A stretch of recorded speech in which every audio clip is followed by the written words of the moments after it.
Vai.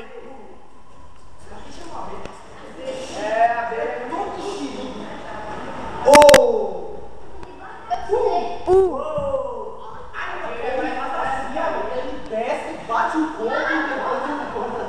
É mais estranho que a gente. A gente só tá fumando aqui, viu? Eu tô fumando. Ô meu amigo, você volta comigo aqui. Aí vai pôr a Nani. Essa é a Nani, nossa líder. Nani, dá um tchau pra câmera aí, por favor. De volta no YouTube. Super Nani. Programa de apresentações. Por que apresentação explicando a pulseira? Explica a pulseira aí, vai.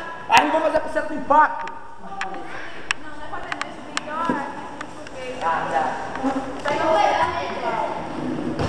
Interrompendo, acabei de interromper e falar com o programa com gente. Nós estamos falando dos significados da pulseira. A pulseira preta significa pecado. O nó significa começo, no final. A preta significa pecado. A vermelha significa sangue. A branca paz, a azul céu, a verde esperança e amarelo ouro. E o primeiro nó significa o início. E o último é seguinte. O primeiro é o da. O primeiro é o pecado. Apaga esse vídeo aí. Ó, o primeiro é pecado e o primeiro início é esse. Eu vou botar no YouTube. Vai.